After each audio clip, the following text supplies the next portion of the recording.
दोस्तों, टाइटैनिक जहाज के साथ होने वाला हादसा दुनिया के बड़े और हैरत अंगेज हादसों में शुमार किया जाता है।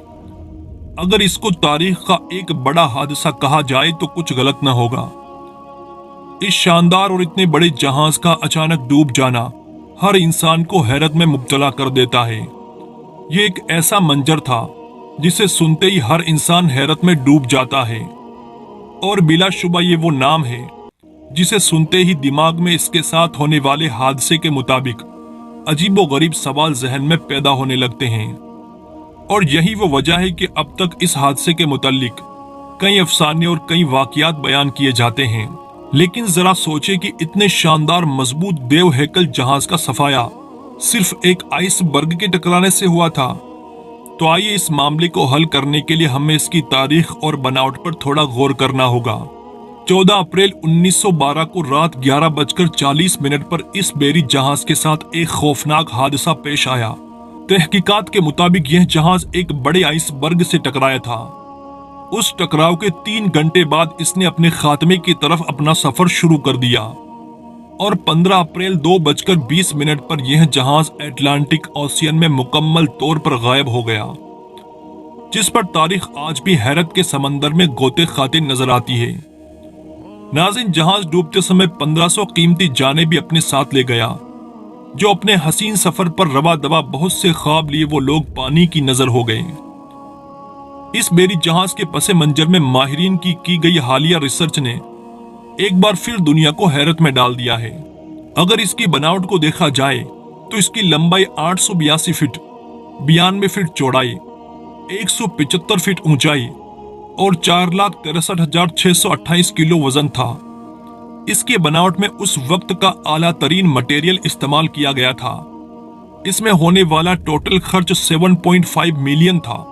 इसकी तामीर में 3000 लोगों ने हिस्सा लिया था और इसमें काम करने वाले 6-6 दिन मुसलसल जाकर अपना काम मुकम्मल करते। लेकिन इसके बावजूद इसकी तामीर में 26 महीने यानी 2 साल 2 महीने लग गए और इसमें हर तरह की आसाइश का इंतजाम किया गया था। दोस्तों, इसकी इस कदर खूबसूरती और अजीम बनावट पर इसके एक बनाने वाले ने ये अल्फाज कहे थे कि इस जहाज को अगर अब खुदा भी चाहे तो खत्म नहीं कर सकता, नाउजुबिल्लाह, यानी ये जहाज कभी डूब नहीं सकता। लेकिन दोस्तों, आने वाला वक्त क्या आफत लाने वाला था वो इससे बेखबर थे। आखिर इस अजीम देव हैकल जहाज का सफर शुरू हुआ और अंजाम से बेखबर अपनी मंजिल की तरफ रवा दवा जहाज अपने खात्मे का भी सफर शुरू कर चुका था।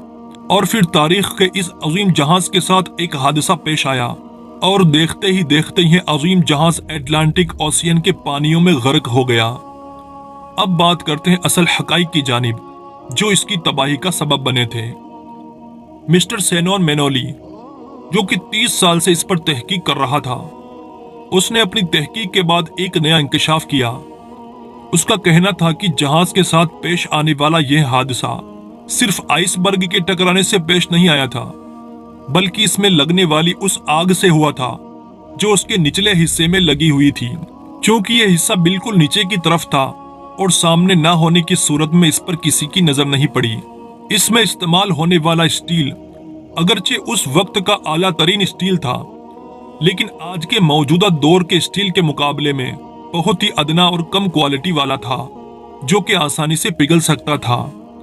और यही वजह है कि आग लगने के बाइस वो इंतहाई कमजोर हो गया था और आग 3 दिन तक मुसलसल लगी रही। और मजीद हैरानी की बात यह थी कि टकराने वाला आइसबर्ग उसी सुराख से टकराया जहां आग लगी हुई थी। दोस्तों, आप इसको कुदरत का फैसला कहें या फिर उनकी बदकिस्मती कि आग का लगना और उसमें सुराख हो जाना और फिर उसी जगह आइसबर्ग का टकरा जाना, जिसने दुनिया के इस अजीम साकार को अपने खात्मे के सफर पर रवाना किया था। लेकिन इसके अलावा एक और बदकिस्मती यह हुई थी कि डूबते समय लोगों ने सिग्नल छोड़े थे ताकि कैलिफोर्निया का जहाज इसको देख सके, लेकिन उस जहाज का कैप्टन इन सिग्नल को ना देख सका और इस तरह टाइटैनिक अपने पहले ही सफर में पानी की नजर हो गया। नाजरीन, इंसान चाहे कितनी भी कोशिश कर ले किसी भी चीज को मुकम्मल करने की, लेकिन कोई ना कोई कमी तो रह जाती है। उन्होंने तकब्बुर किया था कि इस जहाज को कोई डुबो नहीं सकता, यहाँ तक कि खुदा भी इसको डुबो नहीं सकता। लिहाजा ये तकब्बुर टाइटैनिक के साथ ही पानी में गर्क हो गया। आज यही कहानी ओशियन गेट टाइटन नामी पनडुब्बी के साथ हुई। आप सबने सुना ही होगा कि दुनिया के 4 अरबपति लोगों समेत 5 लोग इस छोटी पनडुब्बी में सवार होकर उसी टाइटैनिक जहाज का मलबा देखने गए और इस पनडुब्बी का राब्ता अचानक खत्म हो गया और ये पनडुब्बी समंदर की गहराइयों में कहीं खो चुकी थी। अब कुछ ही घंटों के ऑक्सीजन इसके अंदर मौजूद थी और आखिर इसकी ऑक्सीजन खत्म हो गई और ये पनडुब्बी भी टाइटैनिक जहाज की तरह हमेशा के लिए समंदर में गर्क हो गई। इस पनडुब्बी को बनाने वाली कंपनी ने कहा था कि यह पनडुब्बी हर लिहाज से महफूज है और कोई ताकत इसे डुबो नहीं सकती, और ये वही अल्फाज थे जो टाइटैनिक जहाज के लिए बोले गए थे। और इस पनडुब्बी का भी वही हाल हुआ जो टाइटैनिक जहाज का हुआ था। अब बात करते हैं फिरौन की लाश की कि उसे भी अल्लाह ने लोगों के लिए इबरत का निशान बना दिया। उसकी लाश आज भी मिस्र में मौजूद है। इसने खुदाई का दावा किया और तकब्बुर किया कि मैं ही खुदा हूं और मेरी ही इबादत की जानी चाहिए। अल्लाह ने उसके इस तकब्बुर पर उसे पकड़ा और उसे पानी में गर्क कर दिया और उसकी लाश को बाकी रखा कि लोग उसे देखकर समझ लें कि जो कोई तकब्बुर करके खुदाई का दावा करता है उसका ऐसा ही अंजाम होता है। और टाइटैनिक जहाज के बनाने वालों ने भी तकब्बुर किया और खुदा की जात को चैलेंज किया कि अगर अब इसे खुदा भी चाहे तो डुबो नहीं सकता। और तारीख गवाह है कि टाइटैनिक अपने पहले ही सफर में समंदर की गहराइयों में गर्क हो गया और उसका मलबा आज भी लोगों के लिए इबरत का निशान बना हुआ है।